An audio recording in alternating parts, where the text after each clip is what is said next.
بأيام النظام السابق عسكري، وين طلعنا احنا آمرية نقل الدبابات، شاحنات عندنا، نطلع واجبات ويا بطاريات ويا هاي مقاومة الطائرات. طلعنا على 160 فوق من الرمادي.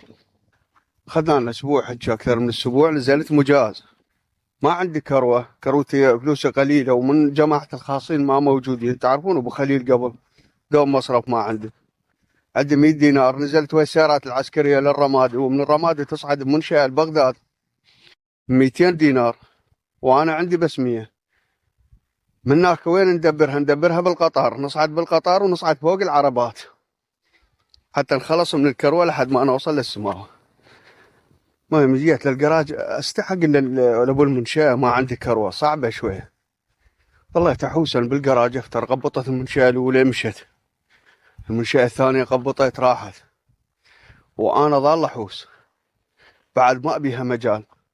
شو مرت على السايق، جيت أنا لابس دشداشة زرقاء. يا بالله ساعدك، قال قلت له أخوي أنا من أهل السماء ونازل مجاز.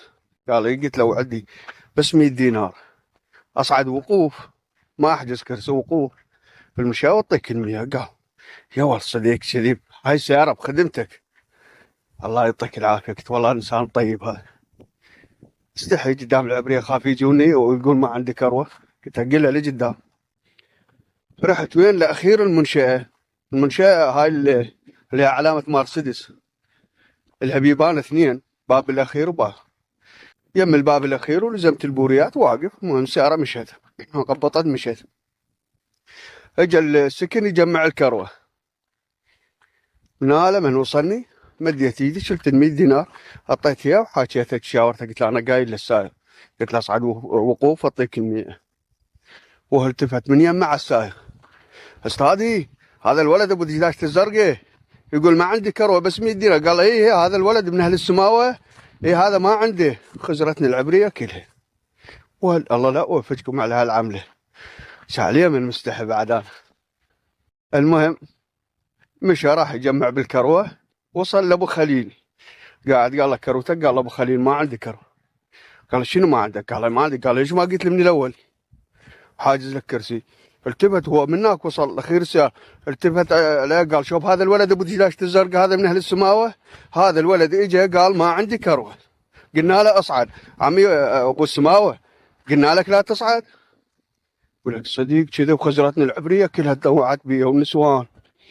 استحيت، نزلت درجة، اكو درجات مال باب، نزلت للدرجة الثانية، قعدت بيها. المهم راح يدردم السكن هذا، راح الكروة شالها طاها للسايق. ايش قال السايق؟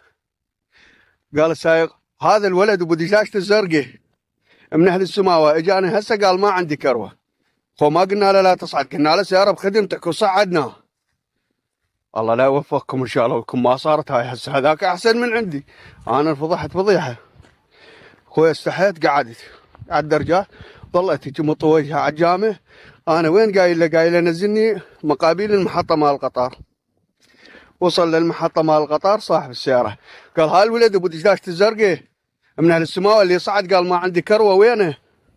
العبرية التفتت عليه قال هذه يا قاعد. وين؟ قصرت غسل. قمت قلت له اخويا انا ما عندي كروة، وانا قلت لك. قال له تعال خويا اصعد بالقطار، ولا اجاك التيتي اصعد على عربات فوق، لان انت ما عندك كروة. النسوان تتنوع بيه. انفضحت فضيحة الله لا يوفقك. كان على اليمن 3 منشآت طلع المستحر وحق له ما عندي كروة. وانت فضحتني فضيحة ما صارت. قلت له ما عندي، اخذوا حتى ال100 ما ذكروها لي ال100.